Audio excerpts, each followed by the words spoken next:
Why American highways are so wide every day. Millions of people drive across highways so wide they almost disappear into the landscape. 6 lanes, 8 lanes, sometimes more. They feel normal, even inevitable, as if roads naturally grow this way when a country becomes rich, mobile, and modern. But that sense of inevitability is misleading. American highways are not wide by accident, and they are not wide simply because of traffic. Their width is the result of a specific design philosophy, one shaped by fear, speed, and a deep mistrust of human behavior. When automobiles first appeared in the United States, the country had no real system of paved roads. Early routes were inherited from horse trails, wagon paths, and dirt tracks connecting farms to towns. Cars didn't just move faster than what those roads were built for, they behaved differently. They required longer stopping distances, clearer sight lines, and more space to correct mistakes. And mistakes were common. Early cars had unreliable brakes, inconsistent steering, weak headlights, and no standardized driver training. Collisions were frequent, and at higher speeds they were often fatal. Engineers quickly realized something that would define American road design for the next century. Drivers could not be expected to behave perfectly. Roads, therefore, had to be designed to absorb human error. Instead of demanding precision from drivers, the infrastructure itself would provide forgiveness. That single assumption quietly changed everything. As traffic engineers began experimenting with early paved highways in the 1920s and 30s, they noticed a pattern. Narrow roads required constant attention. Drivers felt constrained, tense, and cautious. But when lanes were widened, drivers felt calmer and more stable, especially at higher speeds. The extra space allowed for drifting, overcorrection, and panic without immediate disaster. Wider roads didn't just accommodate cars, they compensated for imperfect humans. This philosophy hardened into standards. By the time the Federal Highway Act of 1956 launched the Interstate Highway System, road width was no longer a suggestion, it was doctrine. The federal government tied funding to compliance with national design manuals. If states wanted highway money, they had to build roads that met specific geometric requirements. These standards were shaped by Cold War logistics, long-distance freight movement, and military readiness. Highways weren't just for commuters. They were designed to move trucks, equipment, and convoys at speed across vast distances. At the center of this system was a number that still defines American highways today: 12 feet. That is the standard width of a single highway lane in the United States. A typical passenger car only needs about 6 to 7 feet of width, but highways were never designed around the minimum.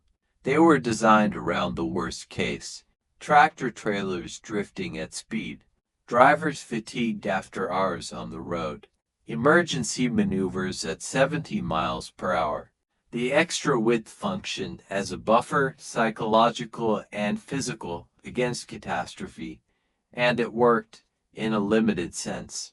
Wider lanes reduced minor collisions and sideswipes. Broad shoulders allowed vehicles to recover or stop without blocking traffic. Wide medians reduced the risk of head-on crash. Every element was about margin. Margin for error, margin for speed, margin for uncertainty. But this design came with an unintended consequence that engineers didn't fully understand at the time.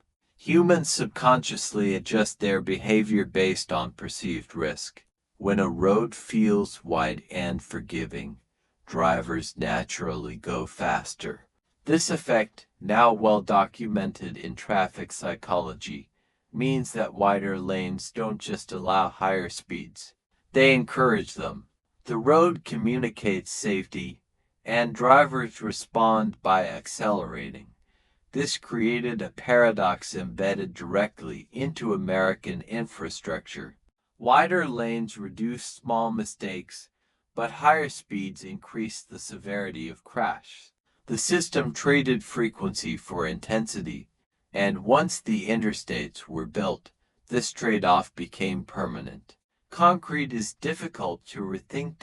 As the highway network expanded, its width began to shape the country beyond transportation. Wide, fast roads made distance feel cheap. Living farther from work no longer felt costly. Cities began to stretch outward instead of growing denser. Suburbs flourished, connected by ribbons of asphalt designed for speed, not proximity. Entire neighborhoods were demolished to make room for highway corridors. Urban fabrics were cut apart to preserve traffic flow. What began as a safety decision quietly became a land use revolution.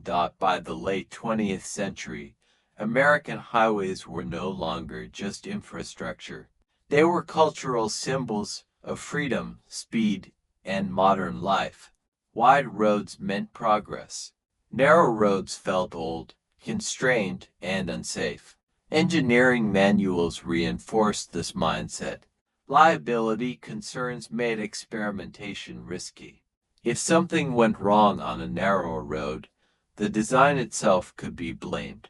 Wider lanes, even when unnecessary, felt defensible on paper, even today. National guidelines from organizations like the American Association of State Highway and Transportation Officials still recommend 12-foot lanes for high-speed roads. These standards persist not because they are always optimal, but because they are familiar, legally safe, and deeply embedded in institutional practice. Yet quietly, something has begun to change. New data from urban traffic studies shows that in cities, narrower lanes often improve safety. When space tightens, drivers slow down. Attention increases. Pedestrian survival rates improve dramatically at lower speeds. Some cities have begun implementing road diets, reducing lane widths and lane counts to reclaim space for sidewalks, bike lanes, and transit. And in many cases, traffic flow doesn't collapse. It stabilizes. This doesn't mean wide highways were a mistake. They were a response to the fears and priorities of their time. But it does mean they were not inevitable. They reflect a worldview, one that assumed humans would err, that speed was essential, and that space was abundant. Those assumptions shaped not just roads, but daily life in America. Once you start noticing this, highways stop looking neutral. Their width tells a story about what the system values, what it fears, and what it protects against. You begin to see how design choices made decades ago still guide behavior today, silently, constantly, without asking permission. American highways are wide because they were designed to forgive us. But in forgiving us, they also taught us to go faster, farther, and more alone than we ever had before. And once you see that, you start seeing it everywhere.